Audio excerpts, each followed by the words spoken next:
Y ahora vamos a explorar algo un poco diferente en relación a las submodalidades.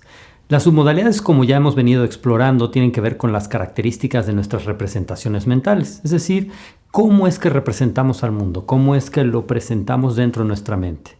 Bueno, hay un tema en particular que hay quien hasta se ha especializado en esto y se ha convertido a sí mismo denominado gurú del tema, pero que es una herramienta muy valiosa y muy importante en muchas de las técnicas que estaremos aplicando y desarrollando a lo largo de los años en programación neurolingüística, y es el tema de las líneas de tiempo.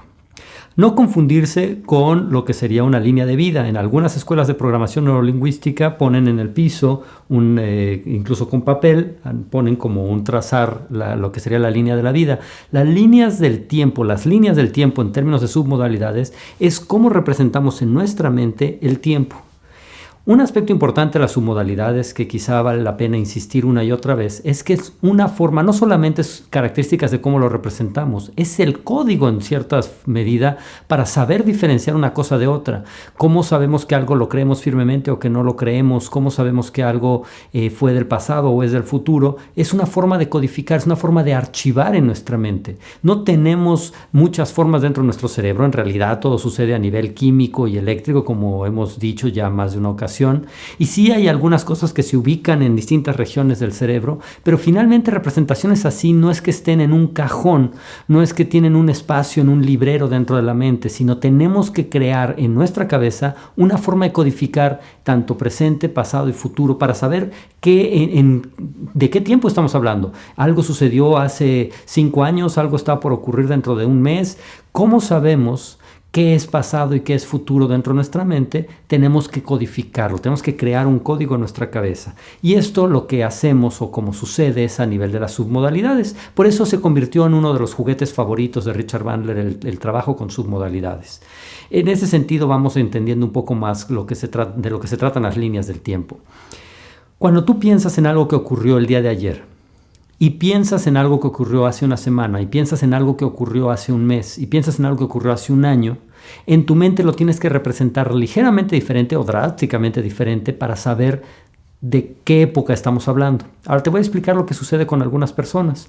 Algunas personas, en cuanto les pides que piensen lo que sucedió ayer, lo buscan en cierta ubicación y lo traen al presente, lo traen aquí, y aquí es donde te cuentan acerca de lo que sucedió ayer. Les preguntas qué sucedió hace una semana y se van en ese archivero un poquito más atrás, traen el archivo y te lo presentan aquí. Les pides qué sucedió hace un mes y se van más atrás en ese archivero, traen el archivo, por llamarlo de alguna forma, lo tienen aquí y te lo presentan aquí. Y así hace un año y traen ese archivo desde allá atrás y lo ponen aquí y simplemente te dicen como en tiempo presente dónde está lo que estaban viviendo, lo que sucedió en aquel momento. No todo mundo tiene conciencia de cómo lo están archivando. Es decir, como te decía desde el primer módulo, una de las tareas del programador neurolingüista es darte cuenta de lo que hace inconscientemente. Es decir, lo voy a dramatizar un poco. La persona va a mover sus manos o su cuerpo y entonces le preguntas de ayer y se va a mover ligeramente o va a mover sus ojos o va a buscar esa información. Le preguntas de algo de hace una semana y va a ir ligeramente más lejos. Y le preguntas de lo que sucedió hace un mes y se va a ir un poco más lejos y hace un año más lejos, si es que representara el pasado en esta forma para lo que tú estás viendo en estos momentos en la pantalla. Pero las personas representan sus tiempos de formas muy diferentes unas y otras. Hay quien lo hace en un ángulo hacia el frente, quien lo hace hacia un lado, quien lo pone hacia atrás. Es muy común decir, bueno, ya dejé atrás eso, ¿no? Esto fue del día de ayer. ¿Por qué? Porque para la persona está atrás de la persona, es decir, está en su parte de atrás, lo que sería el pasado.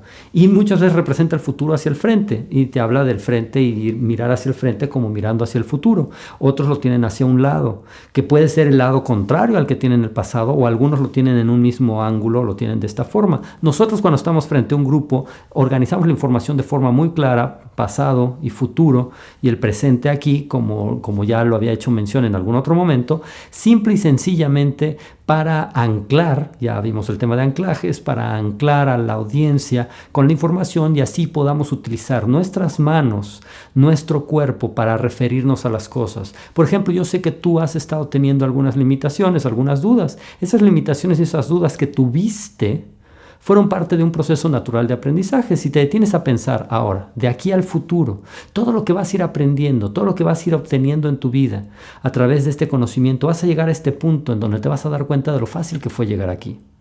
Esto que acabo de utilizar se llama lenguaje temporal en programación neurolingüística. Tiene que ver con el lenguaje de los tiempos verbales, tiene que ver con la manipulación del tiempo utilizando las palabras. Vamos a hablar un poco más de esto cuando hablemos del modelo Milton y todo este lenguaje de influencia. Pero tiene relevancia en este momento, ¿por qué? Porque estoy hablando de líneas del tiempo. El pasado está en algún lugar, el futuro está en otro, y yo puedo utilizar mis manos para anclar a una audiencia, para anclar a alguien que me está observando de una forma que me resulte funcional.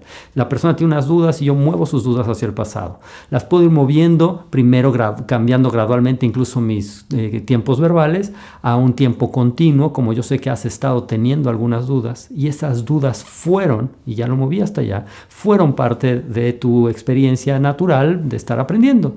Detente a pensar de aquí en adelante hacia el futuro. Todo lo que vas a estar aprendiendo para que llegues a este punto, aquí, a este punto, el presente, donde estás ahora. Bueno, insisto, ya hablaremos un poco más de ese tema, pero todo esto tiene que ver, y estoy representando con mis manos líneas de tiempo. Las líneas del tiempo. Ahora, antes de que yo esté usando esto contigo, que tú puedes utilizarlo, un vendedor, siempre he recomendado que el vendedor utilice cuando el cliente tiene alguna inquietud, alguna duda, cuando el cliente tiene alguna molestia, simplemente utilizar lo que llamo la técnica del torero, y es utilizar su mano derecha si tiene a la persona frente así, porque es lo más común. Le decía yo, culturalmente leemos de izquierda a derecha, yo estoy usando mi mano derecha porque para ti este sería el lado izquierdo, y entonces la técnica del torero para mover hacia el pasado lo que queremos dejar en el pasado. Cuando queremos algo en el futuro, lo presentamos como hacia el futuro, e incluso podemos meternos en ese futuro, convertirnos en el futuro de la persona, si es que eso es lo que estuviéramos haciendo.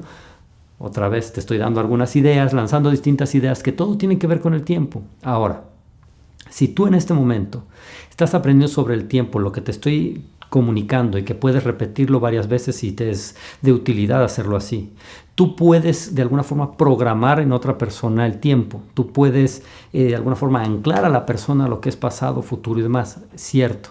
Pero cada persona tiene sus líneas de tiempo, y cuando digo sus, no siempre tienen una sola línea. De hecho, es muy común que las personas tengamos más de una línea del tiempo. Cuando hablemos de metaprogramas, también entenderás que hay una diferencia entre el metaprograma de en el tiempo, el metaprograma a través del tiempo, el programa de entre tiempos, y depende de la estrategia podemos estar utilizando 1, 2, 5 o 10 diferentes líneas del tiempo. Esto ya varía por personalidad y por distintos factores.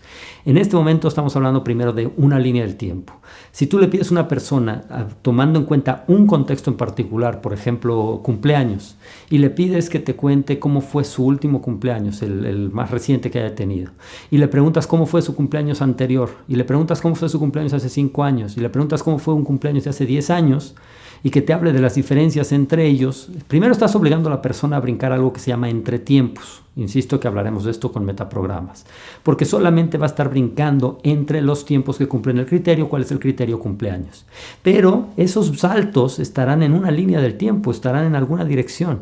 Y entonces tú tienes que calibrar, observar a la persona y ver hacia dónde dirige su mirada, hacia dónde dirige su cuerpo cuando lo piensa. Pero también se vale preguntar, como elicitamos submodalidad muchas veces, cuando piensas en un cumpleaños de hace 5 años, ¿en dónde aparece primero esa imagen? ¿Y por qué digo dónde aparece primero esa imagen? Insisto, porque hay quien aparece la imagen y la trae aquí y te habla de la imagen como si todas estuvieran frente a su persona. Voy a hablar un poco más de esto en el siguiente video y de algunas cosas que descubrí trabajando con submodalidades, pero cuando hablamos de líneas del tiempo, este es el factor importante. ¿Dónde aparece primero? Y entonces tendrá alguna ubicación espacial. Lo mismo sucede hacia el futuro. Si le pides que piense en qué es lo que va a hacer la próxima semana, bueno, estábamos hablando de cumpleaños, tomamos el mismo criterio. Este año o tu próximo cumpleaños, ¿qué es lo que te gustaría hacer? Imagínate qué sería eso. ¿Y qué te gustaría hacer el siguiente cumpleaños? Y dentro de 5 años, ¿cómo te gustaría estar celebrando tu cumpleaños? Y dentro de 10 años, ¿cómo te gustaría estar celebrando tu cumpleaños? Y entonces vas a obligar a la persona a usar la imaginación, pero construir esa línea de tiempo hacia futuro. Tomar el mismo contexto como serían cumpleaños es útil. Tomar en cuenta cursos, si ha tomado cursos y cursos que vaya a tomar, bueno, puede ser también valioso. Desayunos que ha tomado, desayunos que tendrá, que sea el mismo criterio. ¿Por qué? Porque a lo mejor establece líneas de tiempo diferentes para diferentes actividades. A lo mejor desayunar, comer, cenar lo hace de la misma forma porque es ingerir alimentos, a lo mejor, y no necesariamente. Pero es probable que lo haga diferente para desayunos, que lo haga para cursos, que lo haga para sus cumpleaños. Posible. Hay quien hace todo en una sola línea del tiempo y así lo organiza, y es normal también para muchas personas hacerlo así. Para otras lo codifican distinto dependiendo de la actividad. Y entonces va a ser importante, cuando vas a trabajar más a detalle con alguien con sus líneas del tiempo, identificar cómo son sus líneas del tiempo en la actualidad. Sin embargo, y regreso al punto con el que comenzaba, tú puedes programar la línea del tiempo o modificar la línea del tiempo de la persona. Una idea que hemos hecho muchas veces en Design Human Engineering es casi como copy-paste. Copiamos la línea del tiempo, la información que tiene en su línea del tiempo, sea como sea que esta esté, lo hacemos normalmente en un trance hipnótico, y de ahí copiamos todos los contenidos a una nueva configuración de línea del tiempo que permitimos que la persona experimente o pruebe, que se dé la oportunidad de sentir cómo se siente esta línea del tiempo distinta. Y como lo que hacemos es ponemos el presente dentro de la persona, el pasado hacia atrás en un cierto ángulo, y el futuro nace a partir de los ojos hacia el frente. Hacia atrás en un ángulo, y hay algo que a mí me gusta mucho hacer referencia de, y es la idea de que no lo está arrastrando, sino que es como si fuera una sombra que está atrás. Una sombra no te cuesta nada de trabajo llevarla a todos lados. Básicamente está ahí, básicamente está presente. ¿Y por qué la que tenemos hacia atrás? Porque el futuro es un futuro brillante. Y entonces convertimos esto en una metáfora. Hablaremos también de las metáforas próximamente. Y entonces el pasado es una sombra no porque sea algo malo, no porque sea sombrío. Al contrario, yo soy de los que soy un fiel creyente de que hay que valorar el pasado, de que hay que atesorar nuestros pasados, y que no quiere decir vivir en ellos, es simplemente valorarlos, agradecerlo, aprender de ellos, y se vale echarte uno que otro clavado en el pasado cuando es obtener recursos, revivir alguna experiencia, etcétera, mientras no te pierdas del presente. Y sin embargo, insisto, tú puedes hacer que la línea del tiempo de una persona sea ahora distinta. Podemos jugar con esa metáfora que ahora sugería, puedes hacerlo como tú quieras. Cuando yo fui por primera vez con Richard Bandler en 1998, sucedió algo interesante, porque llegué a la formación, hubieron varias cosas interesantes sobre esa formación que ya te contaré. Pero una de ellas es que en los primeros días, el primer día de hecho, Richard explica que no hay personas visuales, auditivas o kinestésicas, y que hay quien ha sido hipnotizado en creer que no son visuales. ¿Recuerdas esto? Ya te lo mencionaba en otro módulo. Bueno, preguntó quiénes eran los hipnotizados en ese sentido. Yo empecé a levantar la mano y hubo quien estuvo muy orgulloso y bueno, le hizo las preguntas hasta que se dio cuenta la persona que hacía imágenes. Y yo me di cuenta que hacía imágenes y simplemente que eran muy rápidas. Entonces nos manda a hacer un ejercicio. Nos dice, quiero que piensen en una creencia firme, algo de lo que están completamente convencidos, e identifiquen las submodalidades de una creencia firme. Y entonces representa las submodalidades y dice del qué tamaño son, en dónde se encuentran, están al alcance de tus manos, cómo son esas creencias. Si son demasiado pequeñas, hazlas más grandes para que cubran toda la pantalla como si fuera una gran pantalla de televisión frente a ti, y que de esa forma sean tus creencias y sean firmes y te hagan sentir. Nos pidió que representáramos o que primero elicitáramos una creencia firme y que pensáramos dónde estaba el pasado, que elicitáramos la línea del tiempo hacia el pasado, dónde se encontraba ese pasado, y que hiciéramos un ajuste para tener una conexión que de la creencia firme pudiéramos lanzar hacia esa línea del tiempo como si fuera prácticamente un tobogán, así lo dijo, recuerdo perfectamente, en donde vamos a creer firmemente, ¿no? Y dijo, cree firmemente en este momento que todas las limitaciones que has tenido se pueden ir yendo hacia tu pasado una tras de otra, así de fácilmente. A mí me resultó interesante la idea, porque además venía conectado con algunas metáforas que él narró, pero te hablaré de esto cuando lleguemos a metáforas. El punto fue que hizo un ejercicio donde había que observar, ver las creencias firmes y ver cómo se iban hacia el pasado. Nos manda a hacer el ejercicio, yo llego, me siento con mi compañera, una compañera que conocí, para hacer el ejercicio. Ella era muy energética, era parte del staff promocional y demás de Tony Robbins, o sea, muy, muy convencida del taking action. Y estamos ahí sentados y me pregunta, piensa en una creencia firme. Y le digo, listo. Dice, ¿dónde está la imagen? Y yo me di cuenta que en cuanto preguntó, miré en esa dirección. aunque no vi claramente porque les digo, mis imágenes eran muy rápidas en ese momento, le dije, está por ahí. Y lo dije así, por ahí, porque me di cuenta que miraba hacia allá. Dijo, no, pero Richard dijo que las tienes que ver. Le digo, yo sé lo que dijo Richard, pero pues me di cuenta que está por ahí, pero no la veo con tanta claridad. En eso iba pasando Richard y le dice ella, con el tono de voz que ella manejaba, muy similar al de la esposa de Richard, le dice, Richard. Y él, en la misma forma que escuchó, fue como si hubiera sido su esposa, reaccionó casi automáticamente, estaba muy anclado, condicionado a responder propiamente, yes, dear. Regresó y se acercó a donde estábamos nosotros y ella le dijo, dice Gabriel que él no ve sus imágenes. Cosa que yo pensaba, yo no dije que no las veía, yo solamente, pero en ese momento dice Richard, no te preocupes. Lo que sucede es que para los hombres, y esto todavía no lo comprendes, a veces las imágenes son como, o funcionan los hombres como si fueran un viejo televisor de bulbos. Y para que la imagen se haga clara, a veces hay que golpear a un lado para que la imagen se vea claramente. Yo estoy viendo su mano cerca de mi cabeza y estoy pensando que me va a golpear. Y él dice, pero no hay necesidad de violencia, lo que yo pensé, no podría estar más de acuerdo contigo. Y dice, a veces hay que ayudarles a dar una experiencia. Y en eso una vocecita en mi cabeza dijo, algo va a pasar. Y en ese momento Richard usaba unos pantalones muy amplios, recuerdo, que usaba unas bolsas muy profundas. Y entonces dice, vamos a probar con Gabriel. Y yo dije, esto no suena a una buena idea. Y entonces mete las manos a la bolsa, saca una bolsa de plástico y me dice, Gabriel, ¿tú crees que respirar es importante? Y yo digo, sí. Dice, no contestes, vamos a darte la experiencia. Y acerca la bolsa de plástico hacia mi cabeza y vi una imagen clara frente a mí, cómo me estaría yo ahogando, muriendo, asfixiado con una bolsa de plástico. Y en ese momento él simplemente se acerca a mí, como mimo toma su mano de una posición curva a plana, como si tomara la pantalla que estaba frente a mí. Y dice, ahí está esa imagen, ¿verdad? Y yo, sí. Voltea a ver a la chica y le dice, ¿ya ves? Así de sencillo es. De hecho, también dijo un par de cosas adicionales que a quienes me han escuchado esta historia las recordarán, pero que no es importante porque fue la primera parte donde fue generándome la motivación a ver mis imágenes. El punto fue que en ese momento, por los motivos que haya sido, la forma tan diferente pero eficiente de Richard de elicitar en mí esas representaciones mentales y esos procesos mentales, me quedó muy claro dónde estaban la imagen de creencias firmes, y a partir de ese momento ya empecé a hacer yo mismo desacelerar, como si tuviera un control en mi mente para desacelerar las imágenes y las pudiera, en vez de que aparecieran y desaparecieran muy rápido, aparecieran ahí las imágenes, se mantuvieran un instante y poderlas dejar ir. Lo mismo que imágenes que a lo mejor eran muy transparentes, poderlas tomar más conciencia de ellas y dejarlas ir. Y no todo el tiempo están ahí para que no estorben a mi proceso del día a día, y sin embargo ya puedo ver esas imágenes, ya puedo hacer esos ajustes. Si para ti ha sido una cuestión esto de que las imágenes, verlas o escuchar los sonidos, es cuestión de más conciencia, de entrar en un estado un poco más hipnótico por un lado, pero un estado de mayor atención a lo que sucede en el interior.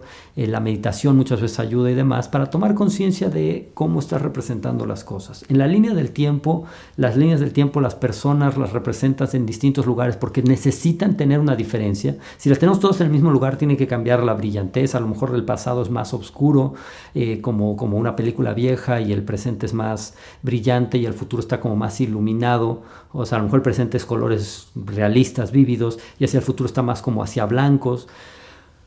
Cada quien lo puede representar diferente. Lo más normal es de que espacialmente haya una diferencia entre el pasado, el presente y el futuro, y que de esta forma lo representen en su cabeza. Uno de los puntos importantes entonces con las líneas del tiempo, una vez que las has elicitado, es darte cuenta qué tan útil puede ser esa forma de organizar el tiempo, o si se te ocurre una forma que pudiera ser de mayor utilidad para la persona.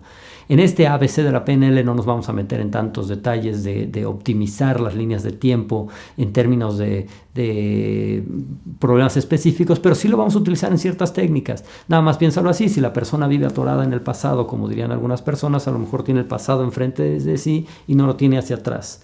Aunque suena bobo, aunque parezca solamente una metáfora, esa metáfora realmente llega a funcionar en muchos casos. Hay quien tiene la línea de tiempo como circular y constantemente regresan al mismo punto y regresan al mismo punto y regresan al mismo punto. Bueno, quizá habría que extender esa línea del tiempo para que no esté siempre dando vueltas como un perro persiguiendo su cola, sino que tenga la posibilidad de soltar, dejar el pasado en algún lugar e irse hacia el futuro. Y así vamos a ir encontrando. Si una línea de tiempo va como en bajada, a lo mejor la persona siente que su vida va como en una plena caída. Hay quien imagina su línea de tiempo como si fuera de verdad un subir y un bajar, y si ya pasó del punto más alto, entonces ¿qué sucede? Lo siguiente pues es una caída libre. Otros representan su línea de tiempo como montaña rusa y hasta te dicen, aunque hasta que no les haces consciente su línea del tiempo, no se dan cuenta de que lo que dicen literalmente es una verdad en su codificación mental. Porque hay quien dice es que mi vida es una montaña rusa, y es que literalmente lo representan así. Las líneas del tiempo pueden ser bien interesantes en descubrir cómo es que la persona representa su vida, cómo es que la persona está viviendo su vida. A veces la pregunta es: ¿qué fue primero, el huevo o la gallina? Su vida fue montaña rusa y por eso codificó así el tiempo pasado, o porque así codifica hacia el futuro, incluso se va programando a que así sea su vida. Creo yo que es un poquito la combinación de ambos. Creo que tampoco es tan importante o tan relevante, pero sí es importante que te des la oportunidad de explorar cómo codificas el tiempo dentro de tu mente, cómo codifica el tiempo dentro de su mente la persona con la que trabajas, o tus familiares o amigos. Lo van a hacer con sus manos, te lo van a representar. Es uno de los temas más sencillos a calibrar, porque las personas tienen que usar tiempos verbales para hablar, y al usar tiempos verbales muchísimas personas utilizan sus manos también para representarlo, y entonces te hablan del pasado y te hablan del futuro, y van a estar usando sus manos, o van a inclinar su cabeza, o van a mirar hacia un lado, o van a mirar hacia el otro. Pon atención, calibra, porque las líneas del tiempo son de los temas más fáciles de calibrar, y sin embargo uno de los temas más importantes, uno de los temas más valiosos y más útiles cuando trabajamos con submodalidades. Te invito a explorar este tema, te invito a poner atención a las demás personas, te invito a que sigas aprendiendo el ABC de la PNL.